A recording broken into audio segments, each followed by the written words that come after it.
कहानी की शुरुआत होती है सर्दियों के एक बेहद ठंडे दिन से। चारों तरफ सिर्फ बर्फ ही बर्फ थी। वो स्की रिसोर्ट जो ऊंची ऊंची बर्फीली पहाड़ियों से घिरा हुआ था, वहाँ टूरिस्ट की भारी भीड़ लगी हुई थी।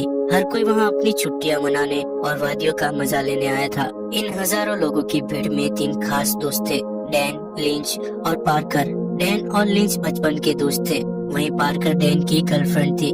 उनका प्लान एकदम सिंपल था, पहाड़ी की सबसे ऊंची चोटी पर जाना और वहाँ से फिसलते हुए नीचे आना। ऊपर जाने के लिए वहाँ चेयर लिफ्ट थी। वे तीनों हंसी मजाक करते हुए चेयर लिफ्ट में बैठ गए और पहाड़ी की तरफ बढ़ने लगे। तभी अचानक लिफ्ट एक झटके के साथ रुक गई। बीच हवा में लटकते ही तीनों के चेहरे का रंग उड़ गया। लिफ्ट में बैठे बाकी लोग भी घबरा गए, लेकिन अच्छी बात ये रही कि ये सिर्फ एक छोटी सी खराबी थी। कुछ ही मिनटों के बाद लिफ्ट फिर से चल पड़ी और वो लोग सुरक्षित पहाड़ी की चोटी पर पहुंच गए। ऊपर पहुंचकर उन्होंने सारी टेंशन भुला दी और घंटों तक स्कीइंग का मजा लिया। कब शाम हो गई उन्हें पता ही नहीं चला। अंधेरा होने के बाद वो और रिसोर्ट के एक रेस्टोरेंट में खाना खाया। पेट भरने के बाद भी उनका मन नहीं भरा था। डैन ने प्लान बनाया कि एक आखिरी बार स्कीइंग करने जाएंगे। वो तीनों फिर से टिकट काउंटर की तरफ भागे और लिफ्ट के पास पहुँचे, लेकिन वहाँ मौजूद लिफ्ट पर काम करने वाले आदमी ने उन्हें रोक दिया। उसने साफ शब्दों में कहा, सॉरी दोस्त, अभी अभी खबर मिली है कि मौसम बहुत खराब होने वाला है, तूफान आने के चांस है, इसलिए हम आज के लिए लिफ्ट बंद कर रहे हैं। अब आप लोग कल आना। लेकिन डैन, पार्कर और लिंच अपने प्लान से पीछे नहीं हटने वाले थे। उन्होंने उस आदमी से बहुत रिक्वेस्ट की। डैन ने कहा, भाई प्लीज बस एक आखिरी बार जाने दो, हम वादा करते हैं कि ऊपर पहुंचते ही तुरंत नीचे आ जाएंगे। हमारे पास टाइम नहीं है, हमें कल वापस जाना है। उनकी इतनी जिद देखकर आखिरकार उस आदमी का दिल पिघल गया और वो मान गया। उसने उन्हें जाने दिया। वे तीनों खुशी से चिल्लाते हुए चेयर लिफ्ट में बैठ गए और पहाड़ी की चोटी की ओर बढ़ गए। इसी दौरान वो लिफ्ट वाला आदमी अपनी ड्यूटी कर रहा था। तभी उसका एक साथी रिफकिन वहाँ आ गया। रिफकिन ने आते ही एक बुरी खबर सुनाई। उसने कहा कि तुमने जो अगले हफ्ते की छुट्टी मांगी थी, बॉस ने वो कैंसिल कर दी है। तुम्हें अब ऑफिस जाकर बात करनी होगी। ये सुनते ही वो आदमी परेशान हो गया। वो तुरंत बॉस से बात करने के लिए उतावला हो उठा। उसने जाने से पहले रिफकिन को लिफ्ट की जिम्मेदारी सौंपी और उसने कहा, सुनो रिफकिन, अभी अभी 3 लोग ऊपर गए हैं, जैसे ही वो तीनों नीचे आ जाए तुम लिफ्ट बंद कर देना। इतना कहकर वो वहाँ से चला गया। रिफकिन अब वहाँ अकेला था। तभी कुछ समय बाद उसने देखा कि 3 लड़के स्कीइंग करते हुए पहाड़ी से नीचे आ रहे हैं। ये कोई और ग्रुप था, लेकिन रिफकिन को लगा कि ये वही ग्रुप है जिनके बारे में उसके साथी ने बताया था। इस गलत फहमी में उसने लिफ्ट को बंद कर दिया, सारी लाइट्स बंद की और अपने घर चला गया। वो इस बात से पूरी तरह अनजान था कि डैन, पार्कर और लिंच अभी नीचे नहीं आए हैं। उधर ऊपर हवा में अचानक लिफ्ट एक झटके के साथ रुक गई। डैन, पार्कर और लिंच हैरान रह गए। पहले तो उन्हें लगा कि शायद पहले की तरह कोई छोटी मोटी खराबी हो गई होगी और 2-4 मिनट में लिफ्ट दोबारा शुरू हो जाएगी। ये सोचकर वे तीनों हंसी मजाक करने लगे और वक्त काटने लगे। लेकिन जैसे जैसे समय बीतता गया, उनका डर बढ़ता गया। वहाँ ठंड बहुत ज्यादा थी और रात का अंधेरा गहरा होता जा रहा था। करीब 20-25 मिनट बीत गए, लेकिन लिफ्ट बिल्कुल नहीं हिली। अब उनकी हंसी गायब हो चुकी थी। वे लोग नीचे उस आदमी को जोर जोर से आवाजें देने लगे, हेलो, कोई है? लिफ्ट चालू करो, यहाँ ऊपर फंसे है। लेकिन उन्हें जरा भी अंदाजा नहीं था कि उनकी आवाज सुनने वाला वहाँ अब कोई इंसान मौजूद नहीं है। तभी रिसोर्ट की बड़ी बड़ी लाइट्स एक के बाद एक बंद होने लगी। पूरा पहाड़ अंधेरे में डूब गया। ये देखते ही वो तीनों डर के मारे कांप उठे। अब उन्हें समझ आ चुका था कि लिफ्ट खराब नहीं हुई है, बल्कि नीचे वालों ने ये सोचकर सब कुछ बंद कर दिया है कि अब ऊपर कोई नहीं है, यानी उन्हें वहाँ अकेला छोड़ दिया गया है। पार्कर बुरी तरह घबरा गई और रोने लगी। डैन ने उसे शांत कराने की कोशिश की और कहा, पार्कर रो मत, कुछ नहीं होगा, मैं हूँ ना। उन्होंने एक बार फिर अपनी पूरी ताकत लगाकर चिल्लाना शुरू किया।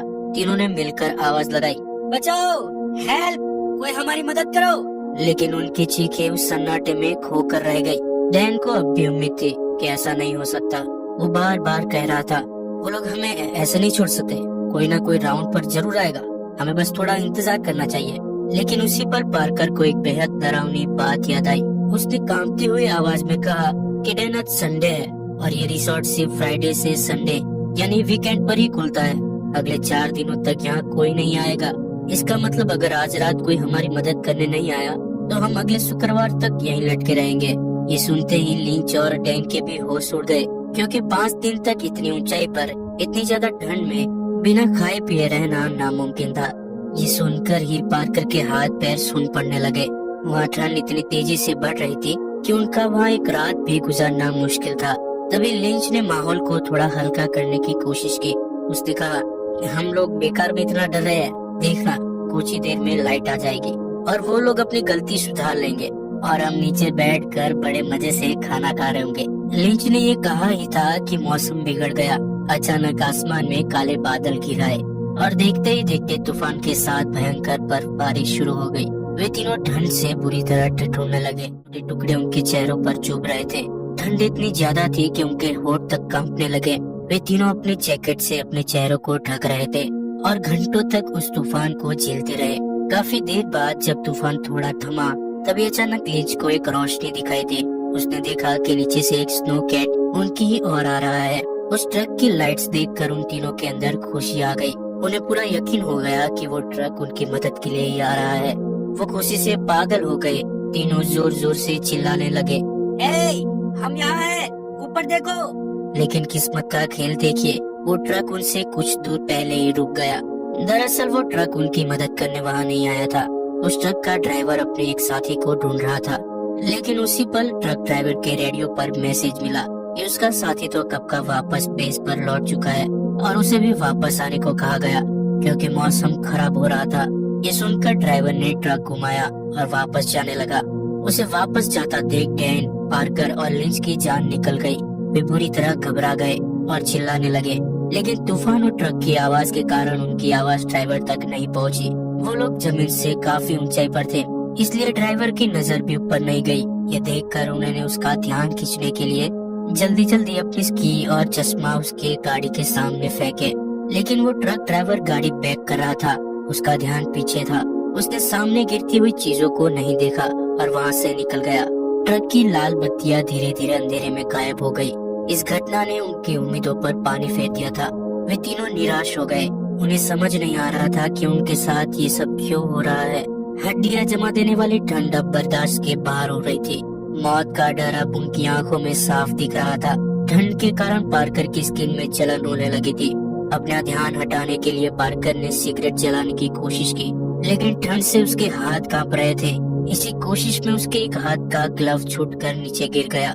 पार्कर चीख पड़ी, लेकिन अब कुछ नहीं हो सकता था। उसका हाथ अब सीधी ठंडी हवा में था। तभी डैन ने देखा कि ठंड के कारण पार्कर के गाल पर घाव हो गया है। उसकी चमड़ी खराब हो रही थी। अपनी गर्लफ्रेंड की ये हालत देख अब डैन का सब्र टूट गया। उसे यकीन हो चुका था कि एक हफ्ते से पहले वहाँ कोई नहीं आने वाला और तब तक उनका जिंदा रहना नामुमकिन था। डैन ने एक बहुत बड़ा फैसला लिया। उसने कहा, मैं अब और इंतजार नहीं कर सकता। मैं नीचे कूदूंगा और रिसोर्ट में जाकर मदद लेकर आऊंगा।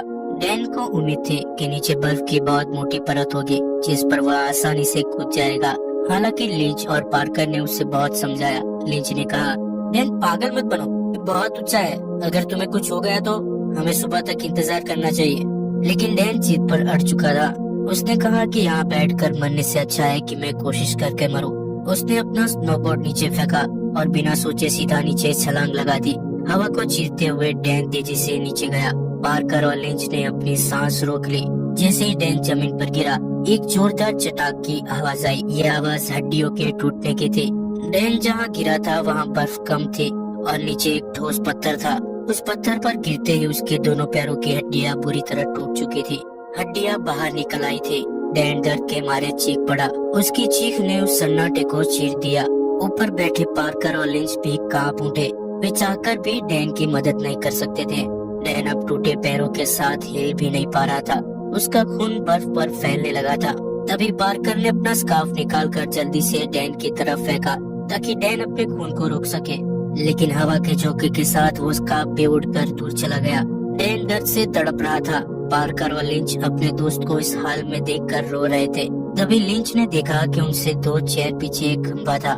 लिंच ने फैसला किया कि वो चेयर लिफ्ट के तार पर लटकता हुआ उस खंभे तक जाएगा और वहाँ लगी सीढ़ी से नीचे उतरकर डैन के लिए मदद बुलाएगा। लेकिन इसमें एक बहुत बड़ा खतरा था। उस तार के जरिए ही लिफ्ट चलती थी, जिससे घिस घिस कर वो तार चाकू की तरह तेज हो गया था। पार्कर ने उसे रोका और कहा कि लिंच, तुम्हारे हाथ कट जाएंगे, मत जाओ।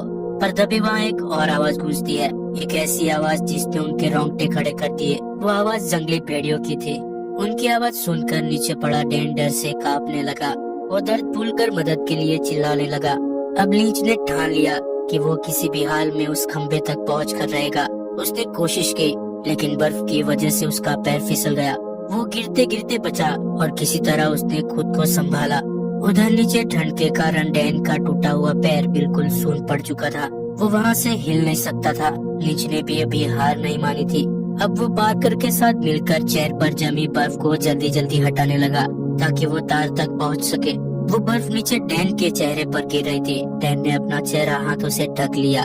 तभी अगले ही पल जैसे ही डैन ने हाथ हटाया, उसके बिल्कुल सामने एक आदमखोर भेड़िया खड़ा था। उसकी आंखें डैन को घूर रही थी। मारे डर के डैन जम गया। तभी ऊपर से पार्कर ने अपना स्नोबोर्ड जोर से उस भेड़िए की तरफ फेंका और वो भेड़िया डर कर वहाँ से भाग गया। इसके बाद लिंच ने जरा भी देरी नहीं की। पार्कर की मदद से उसने चेयर लिप पर पैर टिकाया और ऊपर मौजूद उस तेज तार को अपने हाथों से पकड़ लिया। वो हवा में लटकते हुए हाथों के बल आगे बढ़ने लगा। तार की धार उसके हाथों को काट रही थी, लेकिन वो रुका नहीं। अभी लिंच थोड़ा ही दूर पहुंचा था कि तभी उसने नीचे कुछ देखा और घबरा कर वापस चेयर पर आ गया और उसने पार्कर से कहा, पार्कर मेरी तरफ देखो, नीचे मत देखना, बिल्कुल मत देखना। लेकिन पार्कर खुद को रोक नहीं पाई। उसने जब नीचे देखा तो उसकी चीख निकल गई। नीचे भेड़ियों के एक झुंड ने डैन को घेर लिया था। डैन बेबस था। तभी अगले ही पल वो भेड़िए डैन पर टूट पड़े। वे उसे नोच नोच कर खाने लगे। लाचार डैन अब अपना बचाव तक नहीं कर पा रहा था। ऊपर बैठे पार्कर और लिंच रोने के अलावा कुछ नहीं कर पाए। डैन की चीखें गूंजती रही और आखिरकार शांत हो गई।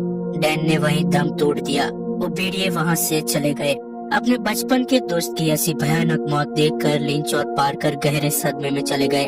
दोनों चुप रहे और इसी तरह वो डरावनी रात गुजर गई। अगली सुबह जब पार्कर की आंख खुली तो उसका हाथ लोहे की रोड पर पूरी तरह चिपक गया था। उसने हाथ छुड़ाने के लिए जब जोर लगाया तो उसकी हथेली की खाल उतर गई। पार्कर दर्द से चिल्ला उठी। लिंच भी जागा और देखा कि पार्कर के चेहरे के घाव बढ़ गए हैं।